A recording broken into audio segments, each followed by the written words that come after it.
नाज़रीन, एक बड़ी खबर इस वक्त सामने आ रही है। तबलीगी जमात से जुड़े मामले को लेकर ये बड़ी खबर है।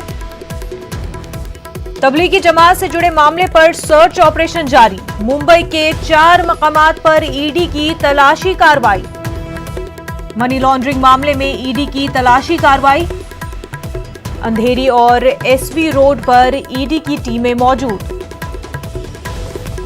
तबलीगी जमात को लेकर के अहम खबर इस वक्त आपको बता रहे हैं। तबलीगी जमात से जुड़े मामले पर सर्च ऑपरेशन ईडी ने शुरू कर दिया है। मुंबई के 4 मकामात पर ईडी की तलाशी कार्रवाई जारी है। मनी लॉन्ड्रिंग मामले में ईडी की तलाशी कार्रवाई जारी है। अंधेरी और एसवी रोड पर ईडी की टीमें मौजूद है।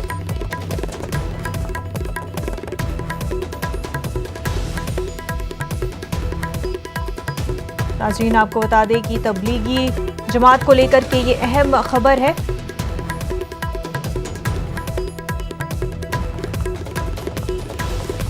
मुंबई से हमारे नुमाइंदे प्रशांत पांडे इस वक्त हमारे साथ जुड़ चुके हैं। प्रशांत, ये बताएं कि ईडी इस वक्त किन किन मकामात पर सर्च ऑपरेशन कर रही है, कहाँ किन किन मकामात पर तलाशी कार्रवाई जारी है? जी बिल्कुल, देखिए मैं आपको बता दूं कि आज सवेरे से ही मुंबई के अंधेरी इलाके में ऐसे 4 जगह हैं जो एसवी रोड की तरफ भी है और अंधेरी इलाका भी है। ऐसे 4 जगहों पर ईडी की छापेमारी का सिलसिला जारी है।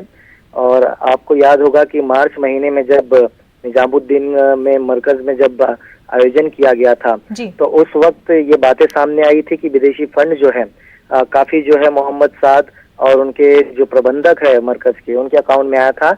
और इसीलिए ईडी ने मामले की जांच पड़ताल शुरू कर दी थी। और दिल्ली से अब मामला जो है मुंबई पहुंच चुका है और मुंबई के 4 ठिकानों पर ईडी की छापेमारी जारी है। और ये आपको बता दें कि ये बात भी सामने आई थी कि इस आयोजन में 2000 से ज्यादा जो है विदेशी शामिल हुए थे।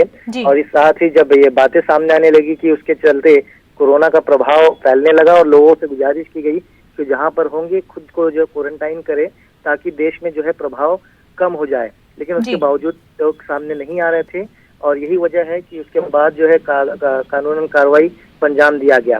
और जिस फंडिंग जो है विदेशों से आई थी तो उसी जांच को लेकर ईडी ने आगे जांच पड़ताल की प्रक्रिया शुरू की। और आज मैं आपको बता दूं कि मुंबई के 4 ऐसे ठिकाने हैं जहां पर ईडी की छापेमारी जारी है। अब देखना ये होगा कि इस छापेमारी में क्या कुछ बातें सामने निकल के आती हैं।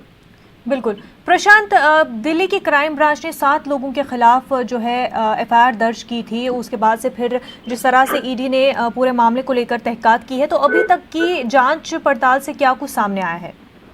जी बिल्कुल, देखिए शुरुआती दौर में दिल्ली की जो क्राइम ब्रांच की टीम थी उन्होंने मामला दर्ज किया था मोहम्मद साद और जो प्रबंधक है मरकज के, उनके 7 लोगों के खिलाफ।